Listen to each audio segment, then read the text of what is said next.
Every day you make hundreds of choices, some big, most small. What to wear, what to say, what to ignore. You think you're choosing freely, but you're not. Your actions aren't random, they're patterns, scripts written long before you ever noticed the ink. You reach for your phone, not because you need it, but because your brain has learned that silence feels unsafe. You smile at a stranger, not always out of kindness, but because humans evolved to avoid conflict through connection. You lie sometimes, not to deceive, but to protect your image in a world built on perception. Every move you make has meaning. You just forgot to read it. You see, the human mind isn't built for truth. It's built for survival. And survival, psychologically, means control. The illusion that we understand why we do what we do. But beneath the surface, our choices are whispers from the subconscious, echoes of old memories, fears, and desires. It's not logic that moves us, it's emotion disguised as reason. Neuroscience calls it the dual process theory. Two minds working as one. One rational, slow, deliberate, analytical. The other emotional, fast, impulsive, ancient. We think we act from logic, but logic often comes after the decision, a justification for something already decided deep inside. That's why you say, "I don't know why I did that." Because sometimes you don't. Everyday actions are mirrors of unseen drives. The way you sit, the way you walk, even the way you look away when someone gets too close. Each gesture is a code, a signal to others and to yourself. Psychologists call it behavioral conditioning. You repeat what rewarded you once.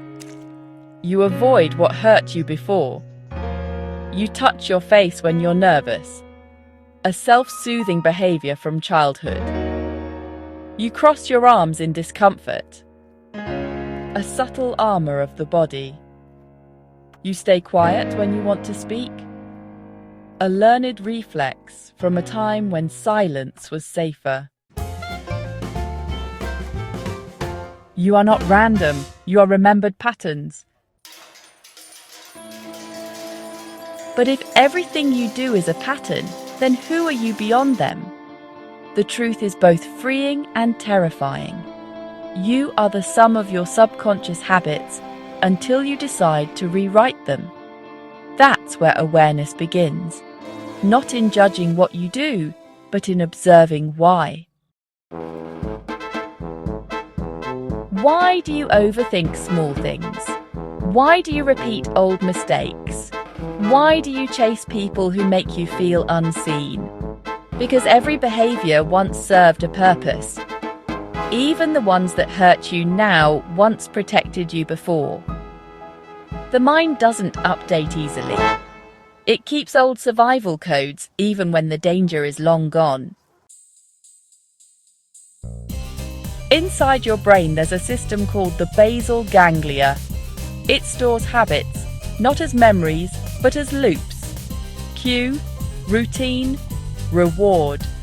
See the cue, perform the action, expect the result. That's how your brain conserves energy. That's why change feels hard, because every new behavior means breaking an old loop. You can't just delete it. You have to replace it. That's the hidden science of behavior change.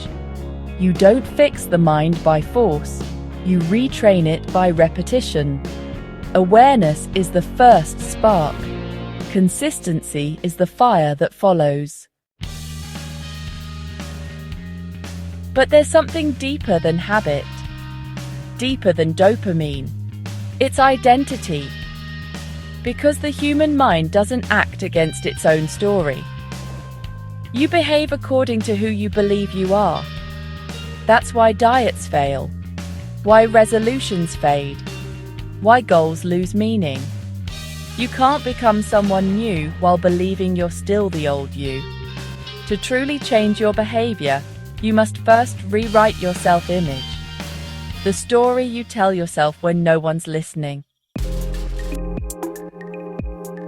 That story controls everything. It tells your subconscious what to chase, what to fear, and what to ignore. So when you ask, why do I keep doing this? The real question is, what story am I living by? From the outside, we look like individuals making choices. But inside, we're patterns seeking peace. Every decision, from what you eat to who you love, is a negotiation between comfort and growth. We crave change, but we fear losing the safety of what's familiar. So we oscillate between who we are and who we could become. That's why self-awareness feels uncomfortable. Because when you see yourself clearly, you can't pretend anymore. But that discomfort is the doorway to transformation. So, what can you do? Start noticing. Not with judgment, but with curiosity. Notice when you react instead of respond. Notice when you chase approval instead of peace. Notice when you act small to stay safe. That awareness doesn't just change your mind, it changes your brain. Neuroscience calls it metacognition, the ability to think about your thinking, to observe your own mind, and in doing so, reshape it. Every moment of awareness creates a new neural pathway. Every pause between impulse and action is a tiny act of freedom. That's how you take control back, not all at once, but one thought at a time. Everyday actions tell a story, not about what you do, but about why. Because human behavior is never random. It's language. And if you listen closely enough, you can learn what your own mind has been trying to say all along. The way you move, the way you hesitate, the way you try again, it all means something. So pay attention, because every small action is your subconscious speaking in code. And when you finally learn to read it, you don't just understand yourself, you set yourself free. Mind scripted. Every action has a reason. Every reason has a story. Learn yours.